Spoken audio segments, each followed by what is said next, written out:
Hello. Hello, Mr. Murphy. How are you tonight? I'm very well. How are you? Good, good. I'm going to say Falcha Gu Academy Ushkba. We're on WI Live 11. I think we're doing quite well. We're on 11 now, Neil. 11, yeah. They're starting to mount up slowly, but we're getting there. We're getting there. Maybe not quite as often as we thought to begin with, but still going, still going. For the intention we had, we were going to do one a month. I think we've done two Yes. a year. Aye. Good morning, Rick. Hi, Rick. We've got the lovely Hamish joining us as well. Hamish. What time is it for you, Rick? Yeah, and where is Hamish these days? Where's his big adventure taking him to now? I think Hamish is still in Cornwall, but he's heading to Hawaii this weekend, I think. Okay. Hello, Donna. How are you? From San Francisco's winning so far. Is it the morning in San Francisco? Let me think. There we go. Yeah, just passed. Ah, so the sun's over the yardarm, Rick. You can easily have a dram now to join it. Yep. We've got Hamish still in Cornwall. There you go. You were right. Until Sunday, and then you'll be heading to the heat. Wouldn't that be good? Oh my goodness. Yep. So lucky. I wish it was us. Get Heather too, look. Hello, Falcha. Scotland being represented here. Good stuff. Yes. So what's doing with you, McMurphy? You've survived the academy as well, yes, but we survived the Glasgow Whisky Festival. That was excellent, wasn't it? We did, yeah. It was a great day out, wasn't it? We were both there on Saturday. It's not often we get to go to these things together, you know. So that was nice. We got to spend the afternoon together as well. It was really good. I enjoyed it. Always a great festival. That's one of my favourites, and I actually thought this was maybe even one of the best yet. You know, they made some wee organisational changes. Just things seem to be a bit more spread out and a bit less crowded, maybe, than it had been in previous years. The food was down the bottom. That's right. Yeah, they seem to sort of do some stuff to space it out a bit more, and it really helped the flow of it all, I thought. No, I really enjoyed it, and it's so well run. You know, it's so well organized. Yep, it's a great festival. But you see, I had the terrible stress because our beautiful comic that I could see, you've got it displayed. You're better than me. You've got 3. I've got one product placement. Yeah. We thought. So this it's here. I cannot believe it. It's actually here. I thought that it would be through on the day of the festival, right? So Liam got a message saying that it would be through by 11:45. So we were waiting, hoping, because I'd spoke to the ones in the Bon Accord the night before, and Mark was like, "Are you bringing it to the festival?" And I was like, "Well, yes, if it comes through." But however, it didn't come in time. But you know, in a strange way, Neil, I was quite pleased because instead of focusing on the comic, which is what I've been doing, I could focus on the festival. So that was, do you know what I mean? It was more time. Absolutely. Yeah. I mean, even from the outside, I can see how much has gone into this project for the comic, you know, and that sort of a huge project like that takes it out of you, you know. So it's always nice to be able to say, right, I'm going to put that aside for an afternoon and just blow off some steam, you know. Which is what we definitely did. Definitely, yes. So I'm sure there were some lovely drams, but don't ask me to tell you what any of them were. So, well, I took photos of them. Well, I started off with photos, and then I forgot. So I've probably got a photo of the first 3, and then after that, yeah. But yeah, you know, it's always. But I used to go to these festivals just thinking about the whiskey, you know, and I can't wait to try this and try that, and I can't wait to get to that stall. But now it's as much about the people now, you know, because you go and there's some people you only ever run into at these events, and it's always lovely to catch up with people, you know. And it was nice. It was nice for me to meet. Like, hello, Chris Brown. Oh, so nice you can join us. Look at the picture. Hello, Curtis. Oh, great to have you all with us. So fantastic. And Wait until later. oh, poor Donna, she's got to Shame. work. Oh, see, but it'll be a good dram later, Donna. It'll be a good dram later. Well, guess what I've got in my glass? What might that be? So I think the clue is behind me. I think I can see something, yep. Imagine, look. Oh, wow. So That. that's it now, Neil. And Yeah. that's the back. Beautiful. So it's kind of like a wee fairy tale, you know, that goes through the. But the thing that we're really quite modern now, because we actually have a QR code. Oh, newfangled technology. Yeah, so you can put your phone on it, and then it goes to the tasting notes, and Excellent. Yeah. there's going to be stuff all about it. So it'll be for sale maybe in 10 days or something. Once we get properly organised, because our friends at Spirit of Alba were selling it through them, so that's absolutely fantastic. But I'm so excited about it because it's just beautiful. Looking beautiful. I can't remember if we've spoke about it before. Do you want to tell people just exactly what it is? So this is an 18-year-old single cask Port Charlotte, right? 18-year-old single cask Port Charlotte. And there's only available to us is only, I think it's 132 bottles out of the cask, because the rest have been scoffed by greedy private friends, but we'll let them off with that. I thought you were going to say angels there. I think angels would be pushing it about far. But we've been lucky enough to have this to share with our students. So it's 48.2%, right? Lovely. And I mean, an 18-year-old Port Charlotte single cask, it's just absolutely delicious. There's tasting notes, you know, on the QR code when you go onto the website.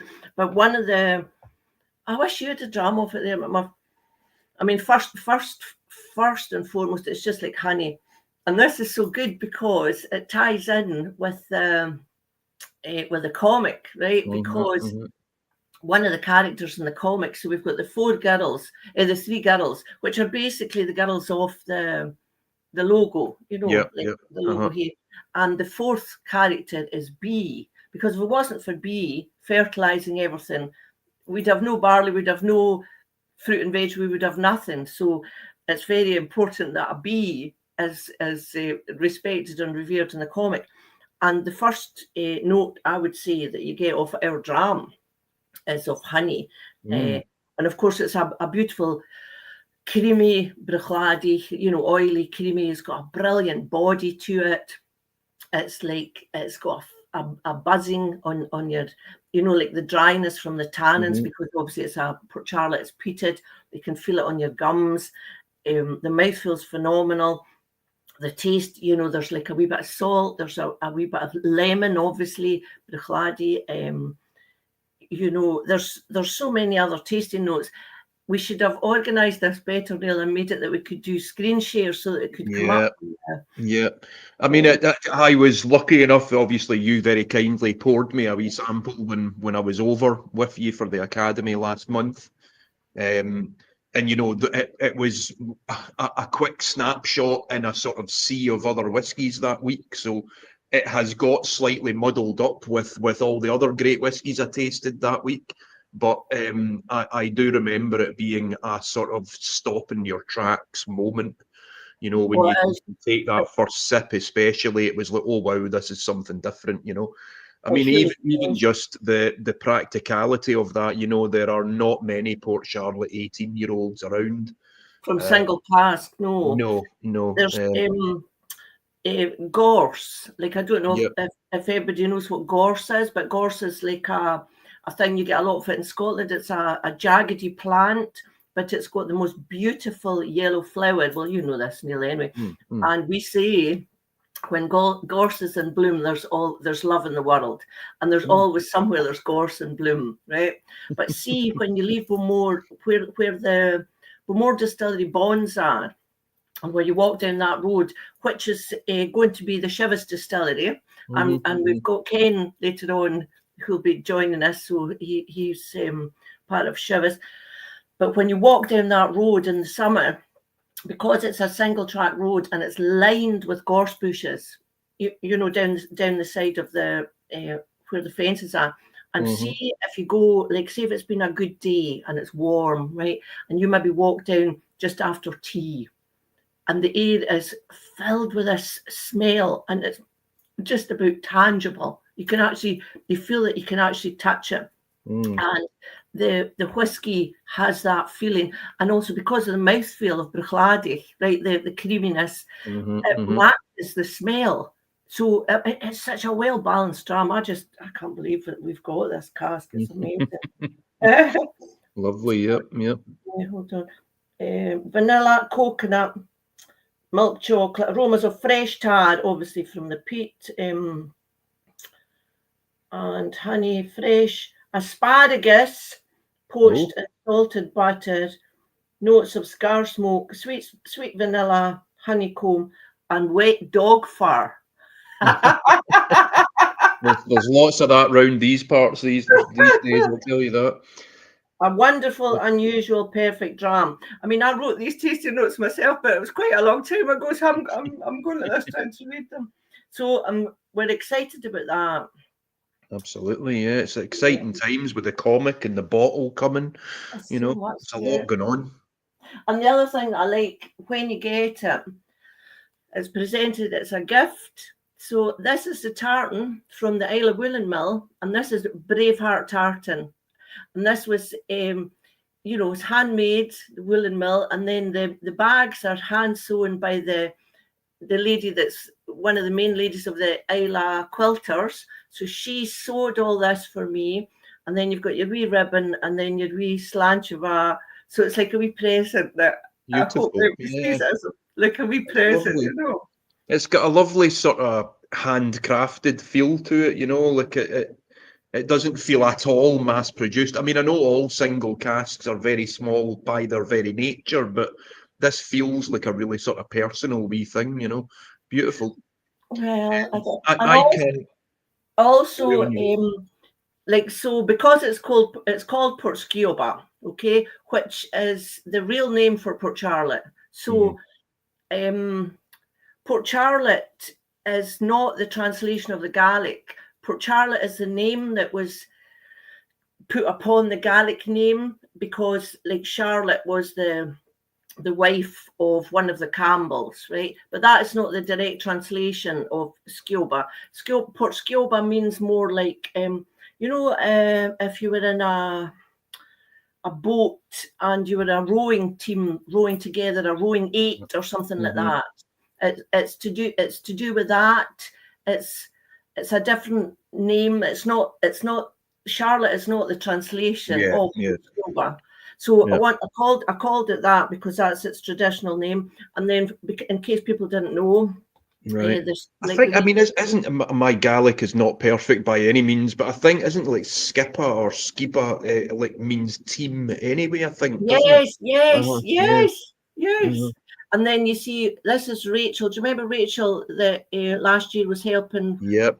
Like when I was away. So, in fact, I tell you who it was. Do you remember the wee Italian student that stayed with me?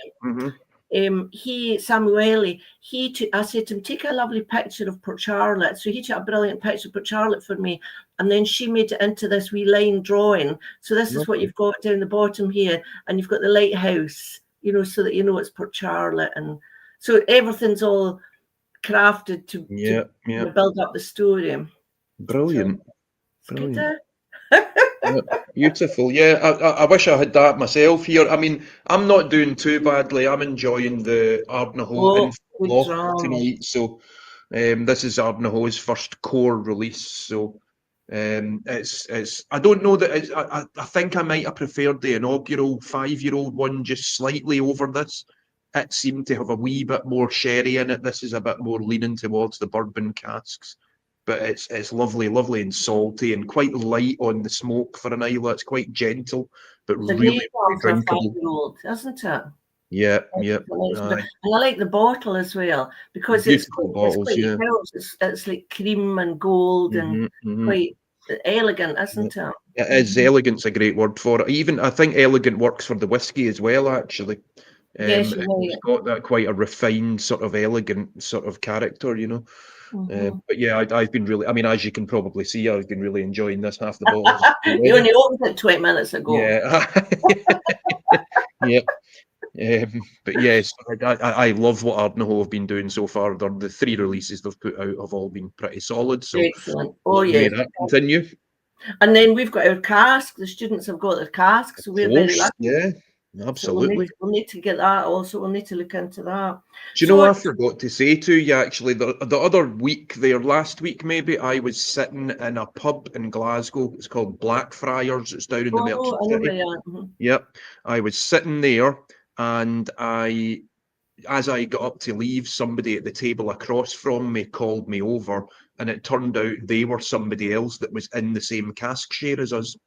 And I forgot to catch the guy's name, but it was like he was in the Ardnaho cask with us, part of the kinship cask. So I didn't catch what his name was. It must have been somebody that maybe joined through Courting the Dram or something like that, you know. But yes, just completely randomly sitting at the table across from me. So that's the IWA kinship. Indeed, yeah. You can't escape it even if you try.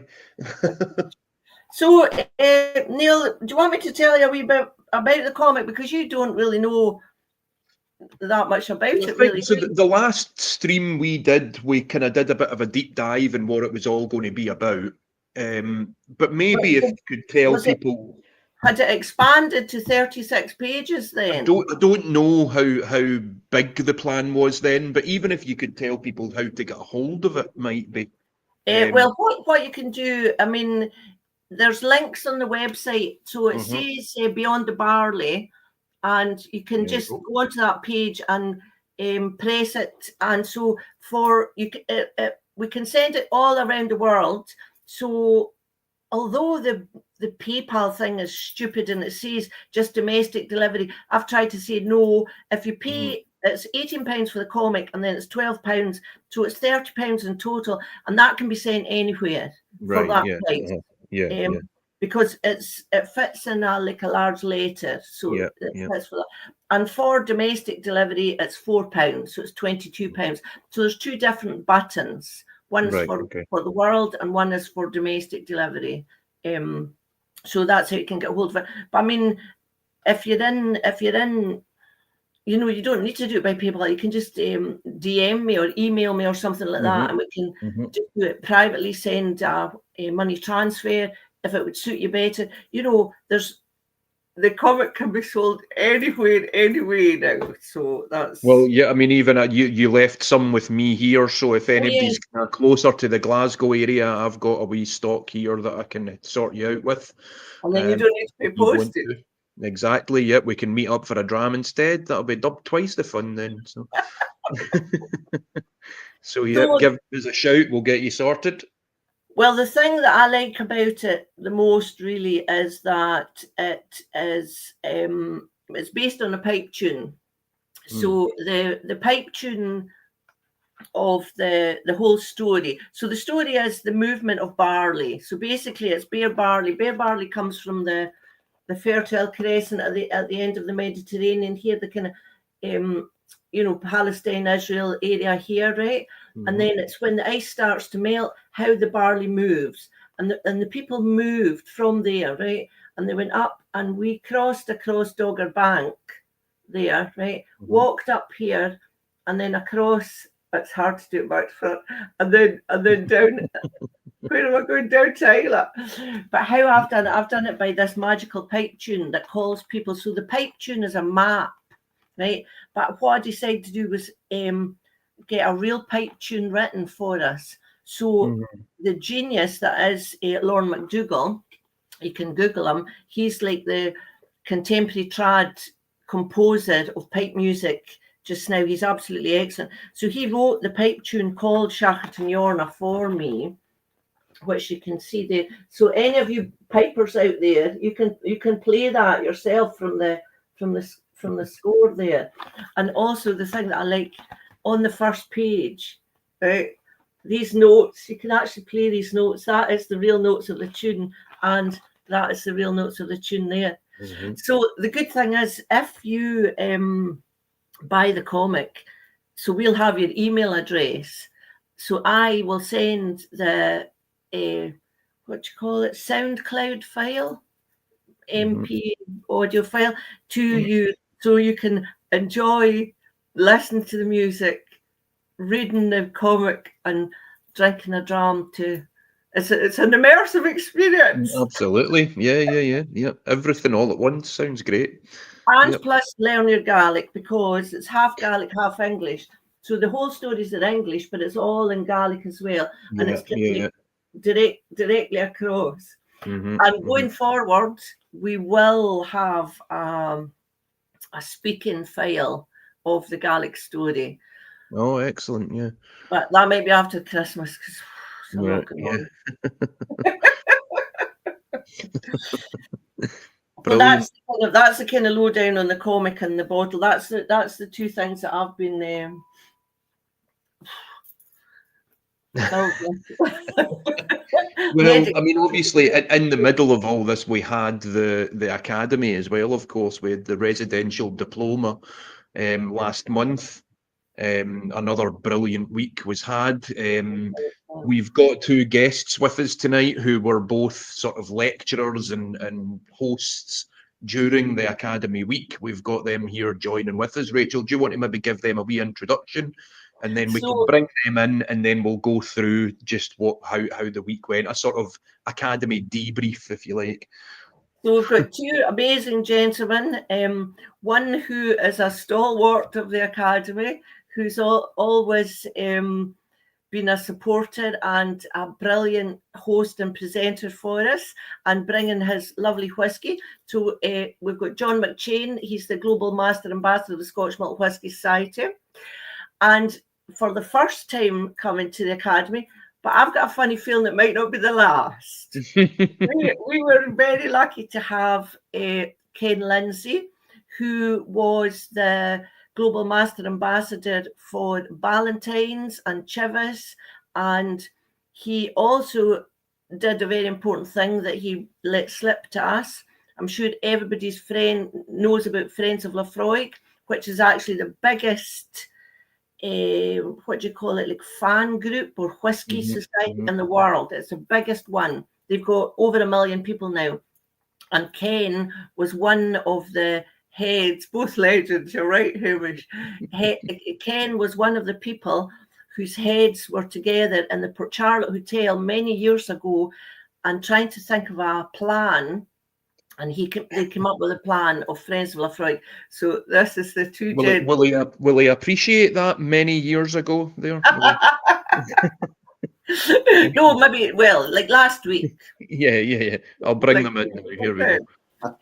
Evening, gents. Hi, folks. Good evening. Good evening. I actually do appreciate many years ago, because actually, if you were truthful, it would be many decades ago. So many years makes it sound really good. And I'm appreciating, Mr. McCheyne, your cushions there. Absolutely, yes. I mean, as you might have seen in Facebook there, I mean, I'm a Partick Thistle fan. I'm an SMWS ambassador, and at Firhill, the home stadium of Partick Thistle last week, I was making a presentation to their business club on SMWS, talking about heavens colliding. So how are you tonight then? What's been happening with you?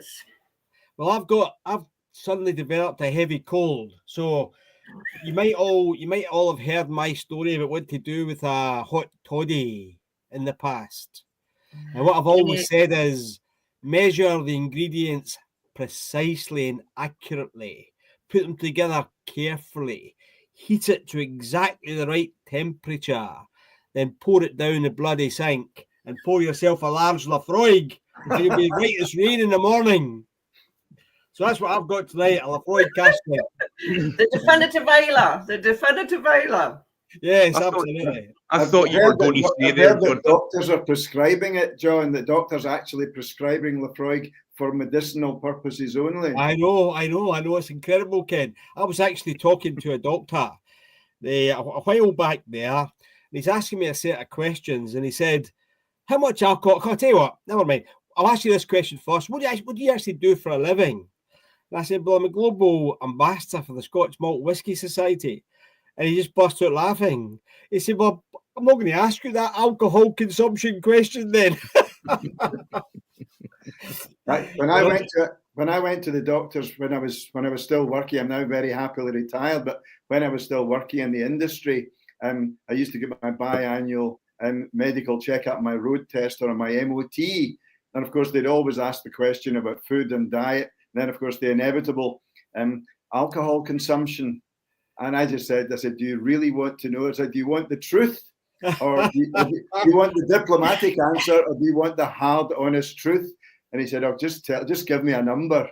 And I just pulled a number out of my head. It could have been anything. So he just jotted it down. But I think when you're on your travels, John, you'll know this, having traveled around the world, and I was the same. A regular, sort of 90-hour week of doing whiskey ambassadorship, you sort of begin to lose count. Absolutely. The question becomes irrelevant. That's right. And it's more about, honestly, I'm not saying this glibly, but it always is about quality rather than quantity. Yeah. You can always say, I had 48 drams this week. That doesn't mean anything. But if you can say, I had 3 drams and they were memorable and beautiful and tasty, and I'll never forget where I was when I tasted them, that's just so much better than reeling off a big number. Well, absolutely right, Ken.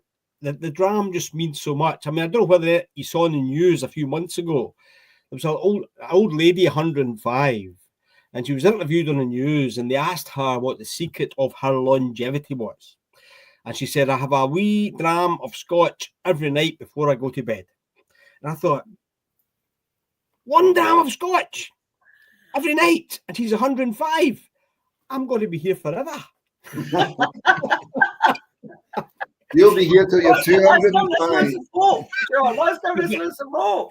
But Ken, what you were just saying there is absolutely fantastic about the place and the moment and all that. And look at all these people who have joined us on the chat tonight from all over the blooming place, America and the Wales, Keris and stuff, and they've come to Islay for the Islay Whisky Academy, and they've left with Islay and Scotland in their hearts, Absolutely. And you can see that from their comments, and that just makes me so proud that this drink of ours, this Scotch drink, can bring people to our country and let them leave with that memory and love of it in their hearts, I think that's really true. A quick hello to Ivan and to Ethan. Hi, Ivan. And Ethan's managed to join Ethan's us. with us as well, yeah. Oh, it's lovely, guys. Great old Ivan celebrated a big birthday last week. I think he was 40 or something, Ivan. That's right. I thought he was 40 or 50. Well, Ivan, your comics, I've posted loads of them away today. So I'm having to do it relays. So Ivan's, yours is away. So is yours, John, and yours is going tomorrow, Ken. Yeah, I'm waiting patiently for it. It'll be a fantastic. I've got a very good friend who's a great Gaelic aficionado, a lovely singer and a beautiful songwriter, and I've got his name on it as a Christmas gift because he will absolutely love it, and he's a big whiskey fan as well. So. That'll go down really well. So I wondered, guys, if you would like to maybe, because I think, Ken, you were here on Tuesday and John, you were here on Thursday. Maybe, would you like I just missed Ken. I mean, I know. My ferry arrived late. As I arrived at the bridge end, Ken was just leaving in the car, so we never actually got to say hello. Yeah, I saw you fleeting as the car was speeding off with a screech of tires in the gravel. I glimpsed your wee bonnet and your scarf in the rear window, and I was waving frantically at you, but I didn't even get a chance to say hello. So we'll need to try and get together soon. You were away in the morning, Ken. That's 5 or 6 years we've been together, Ken. We will definitely get together sooner. Yes, absolutely. And share a lovely dram together. Yes. So that would be wonderful. So, Ken, I wondered if you would like to share a wee bit about, you know, when you did the like what you did for the academy, because we asked Ken to come and be a presenter. So Ken did a brilliant what do you call it, like the PowerPoint, and when he sent it to me, he just sent the PowerPoint, you know, just the pictures with the captions, and I was actually laughing out loud just at that without any talk. Brilliant. Yeah, it was just, I mean, Rachel very kindly invited me back, and after about, I want to say it might be as much as 20 or 25 years since I'd been on Islay, which is unforgivable from my point of view. But the company I worked with, Allied Distillers, Allied Domet, used to own Laphroaig and Ardbeg, and I got the chance many times to be over on the island at Laphroaig Distillery with Ian Henderson, sadly no longer with us, and then subsequently John Campbell. So it was a lovely sentimental return, and I got the same feeling, you know, landing at Islay International Airport on the Monday afternoon, and Rachel came and picked me up and took me to my lovely accommodation. So it was just like coming home. It was a lovely, like, you know, I'm back, you know, and Islay had, obviously the island's changed, the people have changed, but the magic is still there. So I just took the guys around a sort of magical mystery tour of my career in the Scotch whisky industry as a brand ambassador and a marketing manager, and just picked up a few highlights and a couple of lowlights of my less than illustrious career. But it was good fun, and the guys were all really very, very polite and very charming, and asked a few questions, and it was almost just a chat. It was like a travelogue of, you know, Africa, India, America, Asia, England, other places, and it was just a few little memories that I had. And actually doing it, that's the first time, Rachel, that I've had to produce a presentation for more than 4 years since I retired. So I had to spark off quite a few memories as I was doing it. I'm thinking about a few things and thinking about the theme and how we might do it, and eventually end up with a film theme, and, you know, like Out of Africa, or A Passage to India, or LA Confidential, or From Russia with Love. So it tied in quite nicely to the theme, and basically a travel of an adventure, or the adventures of a traveling brand ambassador. Thank you, Hamish. That's very kind of you. But it was brilliant, Ken, because what I liked was that you talked about how companies think about where they're going to go in with their product, and the overview of, you know, they're looking at the market. And then you talked about the reality of the people on the ground making that marketing plan or distribution plan a reality, and I found that really interesting. So we had the overview, and then we had the on the ground with the humor and the trauma and everything like that. But we had the business view of what the product was going to, what the company were wanting to do with the product. You know, the structure over that, and I found that very interesting to see the two things at the same time in such a humorous presentation. Yeah. I think I made the point during my wee chat to the troops on the academy. At that time, we didn't realise it, but we were sort of pioneering and breaking new ground. I mean, we're talking about the early to the mid 1990s, and I don't think there were many people that were international brand ambassadors for Scotch whisky. There might have been one or two, but we were pretty thin in the ground. So we were pretty much breaking new ground, getting out to China and Ukraine and Russia and Kazakhstan and, you know, South Africa, when people weren't even getting there with whiskey. And it was like almost like Brave New World. You know, there was no template for it. There was no route map that we could follow. We just had to create our own path and basically, you know, create what we wanted for the brands and Ballantyne's or Laphroaig at the time. It was great fun though. It was just it was quite adventurous, and I don't think we ever thought of ourselves as intrepid pioneers. But looking back, there was a few exciting moments. I think it's incredible, Ken. I mean, the period you're talking about. I mean, Scotch whisky has always been a big selling spirit in the world, but in the last 30 or 40 years, it's taken on a new image, hasn't it? With the rise in malt whisky and the whole idea of appreciating the flavour for itself rather than just something you pour in a glass, topped up with something and slung back, you know? Yeah.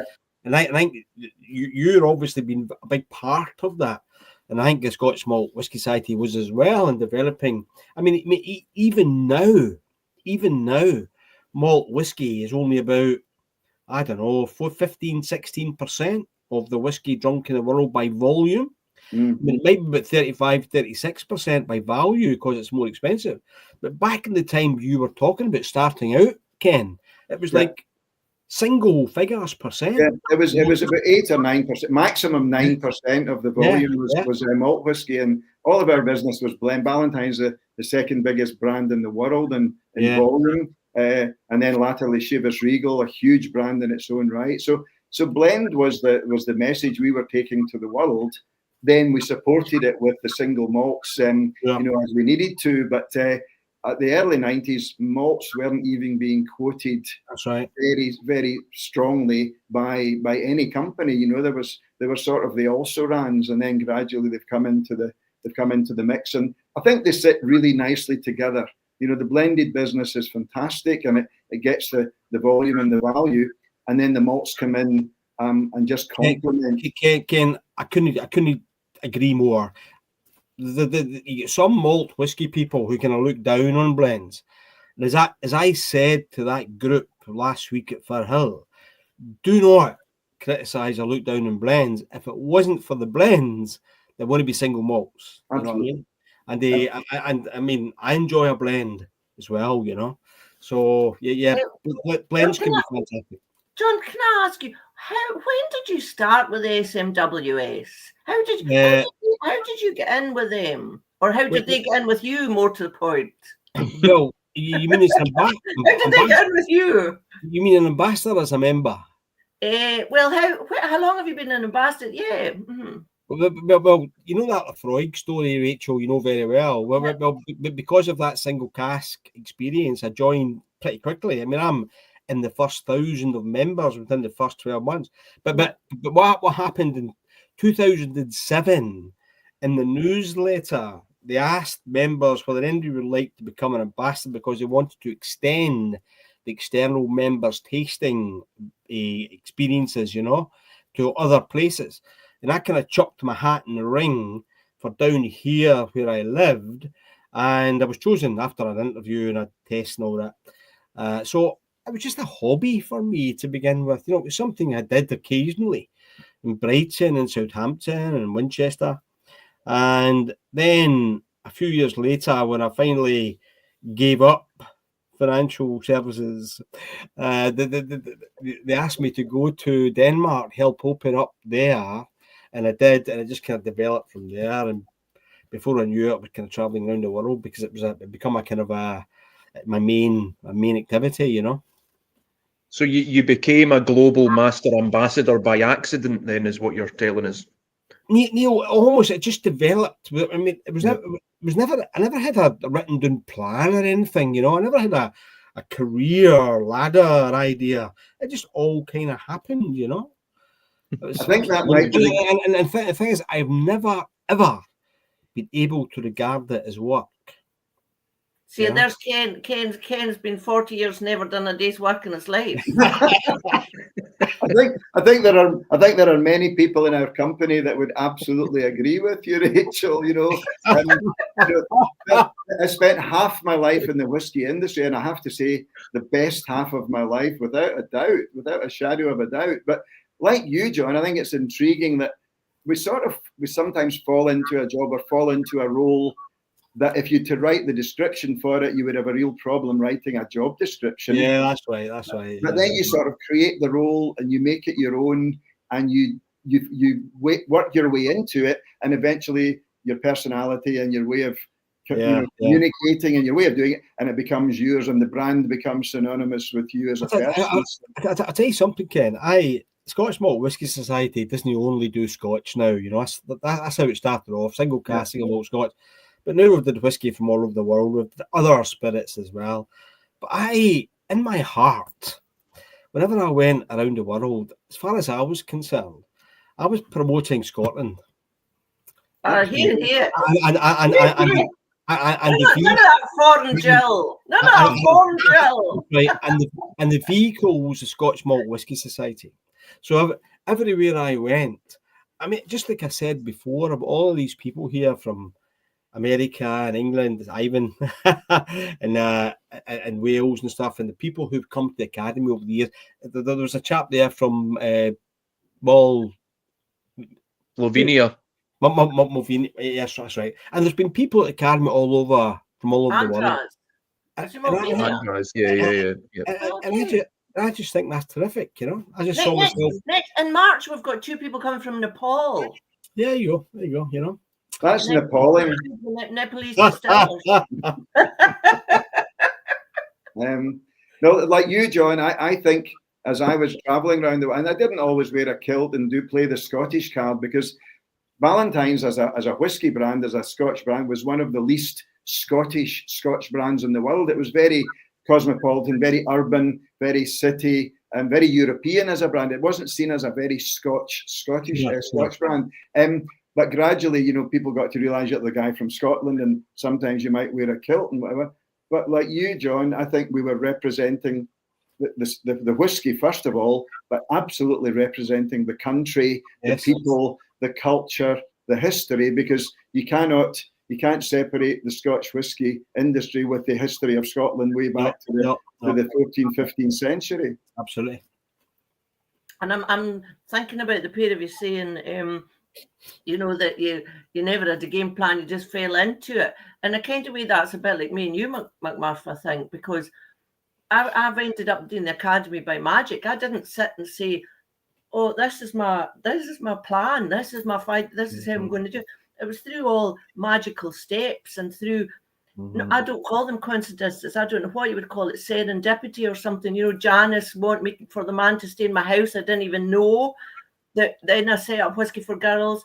Then I went to Ladakh, and I was out in the Himalayas with this guy called Baljit Singh, and he was bringing everybody to relax and chill, you know, camp beside the lochs, well, whatever they call them, lakes up there, so that the people that were all stressed from India, you know, Delhi and that, would come and just relax in the Himalayas. And I was like, that's amazing, you made a job out of this. I said, I do this for my friends for nothing. And then at home, and I thought, I'm going to do that. So then I made Wild Magic Islay, which is on the t-shirt here. But then because it was on Islay, I started doing more and more whiskey stuff. And then, do you know what I mean? It just kind of grew and developed into it. And then it's organic, It's organic. Yeah, it's organic. It was just. Yeah. I mean, just keeps going. We've definitely spoken about this before as well, but like, you know, even sort of getting into, you know, discovering that you like whiskey, people don't necessarily set out to you know, go, I'm going to try and get into whiskey. A lot of the people you meet who have become, you know, real passionate whiskey lovers, most of them stumble across it by accident at some point. You know, they just happen to have a dram one day, and it's like the epiphany, you know. So it does seem to be something that just, it's like a lightning bolt, and then all of a sudden your life's off in a new direction that you never. Well, Neil, that's amazing, because you've read Pip Hill's book Founder's Tale, and that's what happened to him. He thought he did not like whiskey. I don't know what whiskey he had tried until one day. Maybe some foreign gel. Obviously, until one day, this chap arrived at his friend's house with a bottle of single cask Glenfarclas, and he thought, "That's not whiskey." He said, "Yeah, it's whiskey."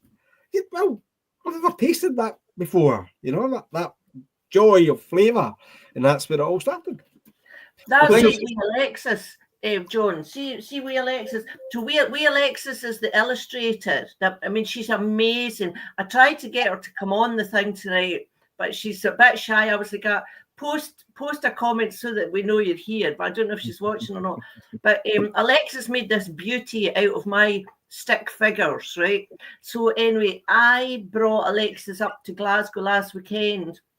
so she could sign the comics. But what happened was, because it was because of the hour we missed, right? You know what I mean? Like, I had to go to the Whisky Festival and she had to go on the train.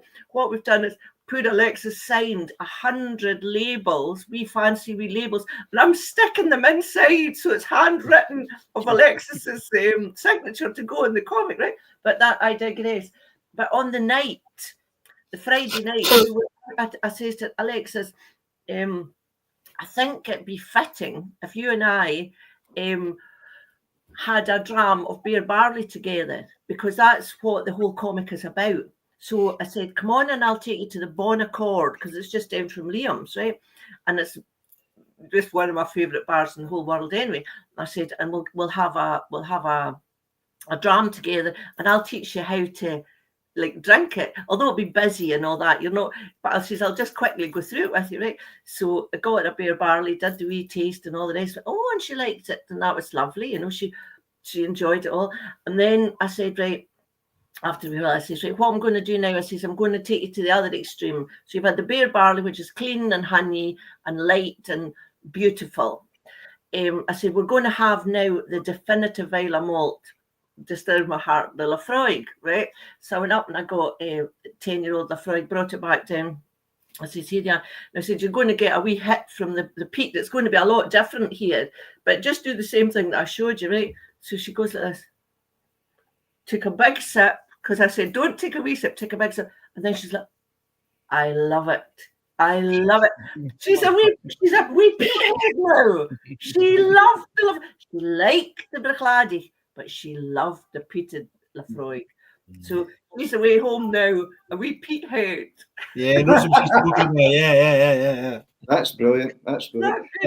I think a lot of people come to whiskey at very different times in their life, and I have to be honest, until I joined the Scotch Whisky Company in 1988, I didn't appreciate whiskey at all. I didn't like it. I didn't like the smell. It didn't come across my radar as a young guy. And then I joined the Whisky Company, and I was introduced to whiskies and how to appreciate them, and then just gradually grew to really, really enjoy it. But it was more the industry that attracted me than the product, I have to be honest. It was like, well, here's this massive international industry and really great brands and representing Scotland. So it was the aura rather than the actual product that attracted me. And then eventually when you work with master blenders like Patterson and Jack Gowdy and Sandy Hislop and those guys, you just get to develop your passion, and their passion and their knowledge is infectious, and you just get on their same page. I think Ken, you know what the history of drinking Scotch is in Scotland. My father, my Uncle Jim, would go to the bar, get a half pint and a whiskey and pour water or lemonade into it, knock it back, and then have a sip of the beer. The old Hoff and a Hoff thing, you know. Yeah. And I think it's in the last 2 generations maybe that as a culture of connoisseurship has developed, and people are appreciating things for the flavour and the quality of it, rather than just getting drunk, as it were, you know. And I think that's for the first 3, maybe, John. What?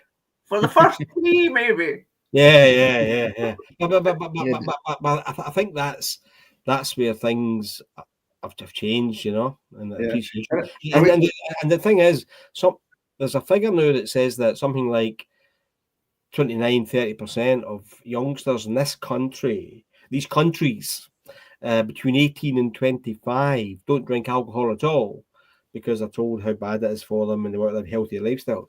And you wonder who's going to drink all the blooming whiskey and gin that's being produced. But we're going to try and help, yeah. But I guess around the world, there's an appreciation coming through of what Scotch can do, what Scotch can provide in terms of flavour. And if there's ever a breach in the tariff system in India, for example, and at the same time thinking there might be one coming in America, I think that there's still plenty of people in the world who want to appreciate it and taste Yes, it. definitely. South America is a huge untapped market for single malt because they're crying out for it. I mean, really, see when I was in South America, the journeys that people will make to get a bottle of a good single malt because they can't really get it. But Rachel, it's just slowed up. Latin America just slowed up. I mean, Diageo got a problem now with their figures. No, I don't. Yeah, but that's because they're not dealing with what they're doing is like I don't know how they're selling it. They're not selling it to whiskey clubs. They're not paying attention to that's what's wrong with the industry. They're not paying attention to the drinkers. They're paying attention to I don't know where they're not selling it because see in South America there's loads of not young whiskey groups, but whiskey groups that are new that people are trying to get their hands on single malt and they can't get it because it's not much brought in. That's right. Mostly blends there, yeah.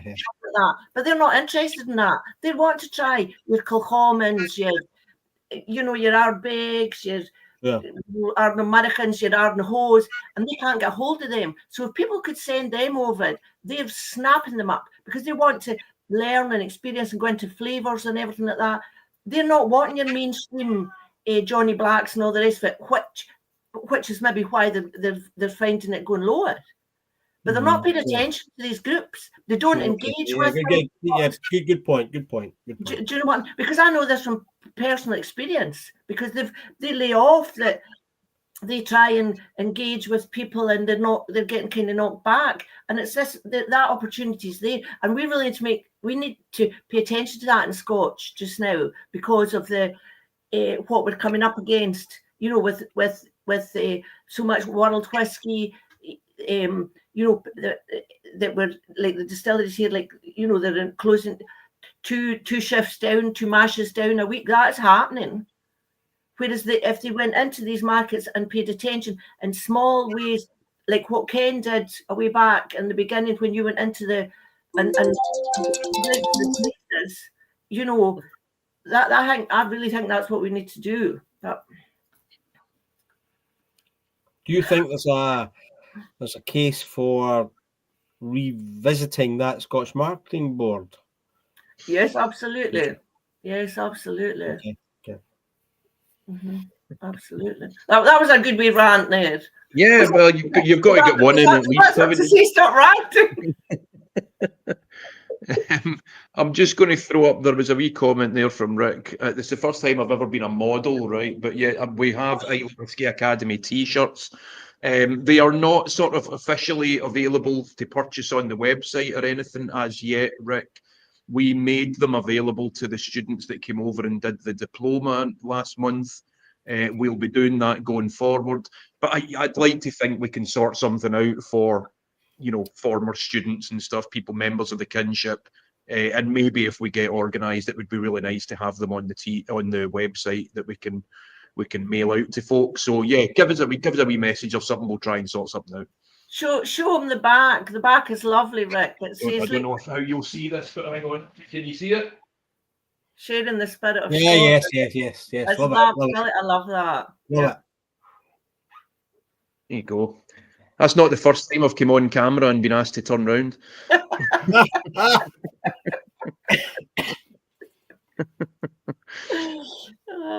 Well, I wanted to ask Ken, because Rachel kind of mentioned it earlier, but could you maybe just tell them the wee story about the Friends of Lefroy coming about?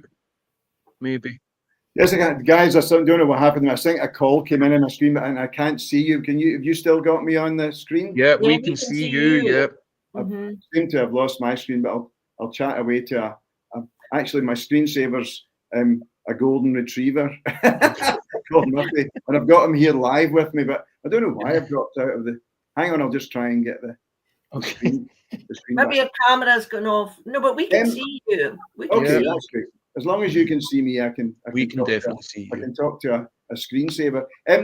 No, the whole idea or the whole concept of Friends of Lefroy was way back in the early 90s, I think 1992, 93, when we were being distributed in the USA. Lefroy was being distributed by Hiram Walker. You'll know the Hiram Walker company from old, the ex-Canadian club company, and who actually built Dumbarton Distillery way back in 1938, pre-Second World War. And they actually built Dumbarton Grain Distillery as an exact copy of the Hiram Walker Distillery in Canada at the time. Anyway, so Hiram Walker were our big distributors. Of course, it was a big company in the US, very strong distribution, but we weren't getting any real penetration with Laphroaig, particularly because quite a difficult dram to get into. But if you're a newbie to single malts and you're not really familiar with Laphroaig, it's quite a difficult first step. So the guys who were marketing Laphroaig in the US came over for a visit to Laphroaig, and we were sitting in the Port Charlotte Hotel, as Rachel mentioned, and we just said, how can we get people to not just come over to Laphroaig, but really appreciate the whiskey? And we thought about, well, what can we do about a reward system, or a reward scheme, or a customer friendship scheme, or just something that brought people together, a club, let's say a Laphroaig lovers club. And we kicked it about, and then we thought, well, the answer's pretty much here on our doorstep. Laphroaig Distillery's just along the road. We've got a beautiful big field at the back, up the back of the distillery, which is our land. It was actually ex-farming land, but it was Laphroaig land. And we thought, well, what if we give people, what if they become landowners? What if they could actually own square foot of Laphroaig? And then it gradually grew from there. And finally, we said, well, we're going to give them a bit more than that. So every time they come to claim the rent for their square foot of Islay, if they come and visit it, we'll give them a miniature of Laphroaig. We'll give them a pair of wellies and a pair of and a sou'wester and a hat and big woolly socks, and they can go up to the field and actually lay claim to their square foot. And we gave them a certificate, and the certificate had a number signed, and it was all signed by the manager. So from a very, very loose idea way back in the early 90s, it's now grown to what Rachel just said is the biggest whiskey membership club in the world. So it was a great idea. You've got over 1 million now, because I was there the day that you had 500,000. I was there. The guy was a 500,000 guy, and when Campbell came down and shook his hand and all the rest of it. But now you're over 1 million, definitely. Wow. Yeah. Well, it's sailed from little acorns and all that, and it was great when we actually went to the States and we were going to whiskey members clubs or whiskey clubs.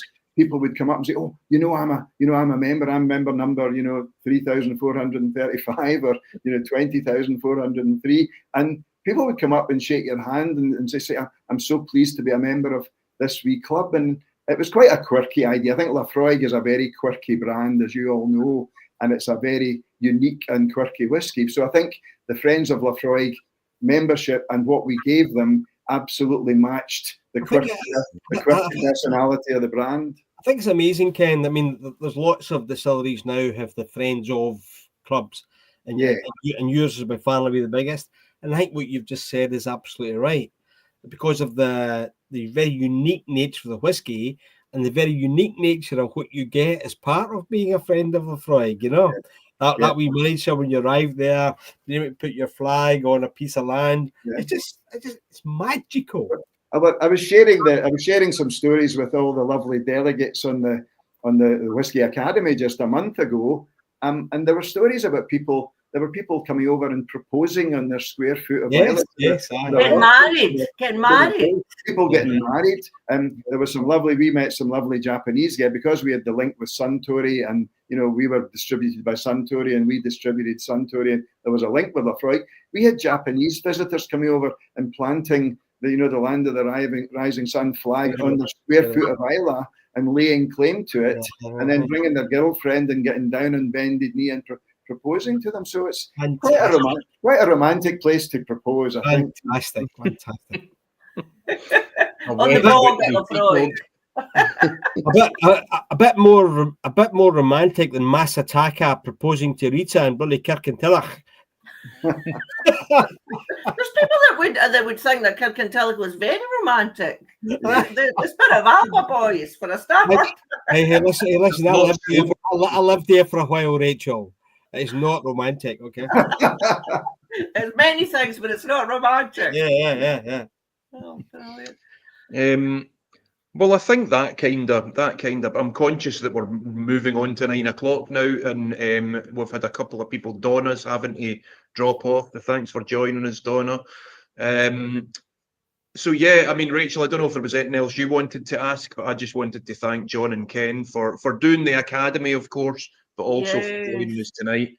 I've got a wee drama of the Glenburgie that I brought over the bottle. Rachel asked me to bring over one of my favourite drams for the Whisky Academy. So I brought over quite a wee under the radar little gem called Glenburgie from the Glenburgie distillery, and it's one of the malts at the heart of the Ballantine's blend, and it's one of the fingerprint malts that create Ballantine's. So I brought over a wee 18-year-old bottle, and the guy, I mean, Hamish particularly, came up to me at the dinner that we had in the Bridgend Hotel, and he said, "Ken, that is an absolute belter of a dram." So I think Hamish appreciated it, and I think it was a great dram. It was a lovely dram, and we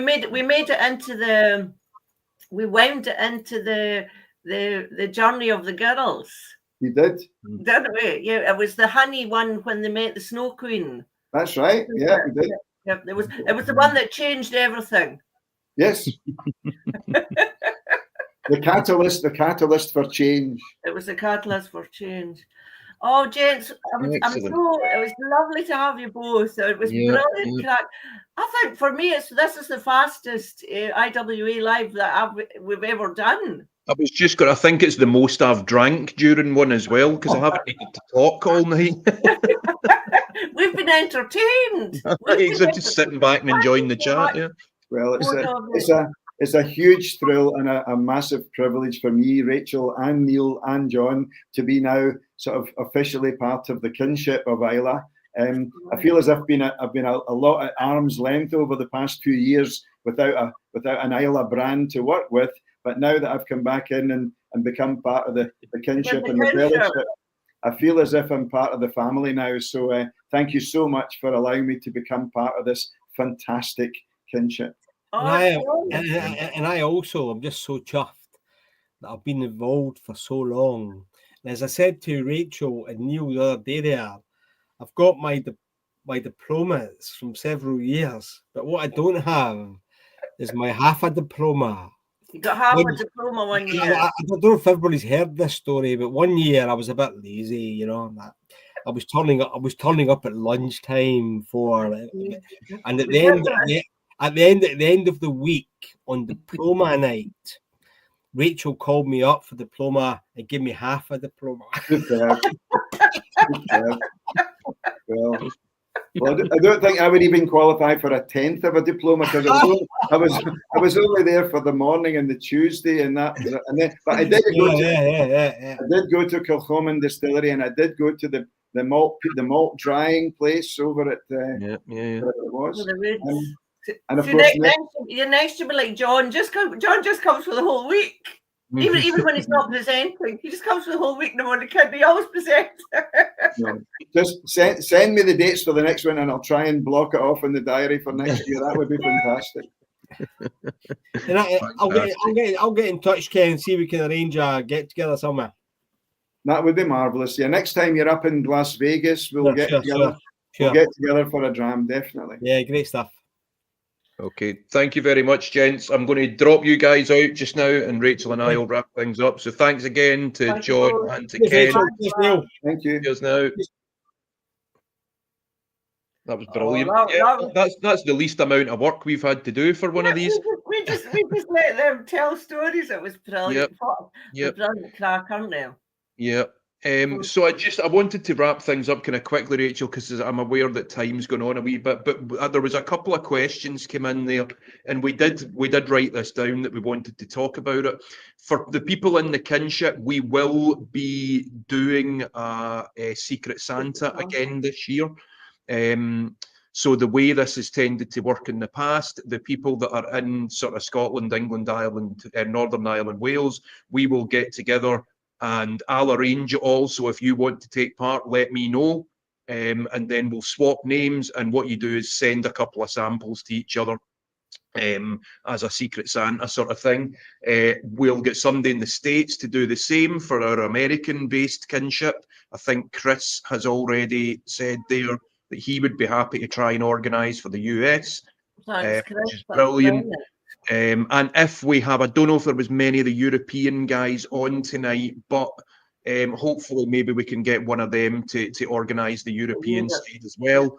And then what we'll try and do, sorry. We'll maybe put it in the group chat. We'll post something in the Facebook group and the WhatsApp. We'll post in there and try and get it all rounded up. So yeah, what we usually do is at Christmas time, we'll come together, we'll do like a Zoom meeting at Christmas, and we can all sit and have a dram that you've been given from your Secret Santa in the kinship. So it's a lovely sort of wee seasonal thing we do. And yes, we will try and get that sorted again. Yes. Oh, yeah.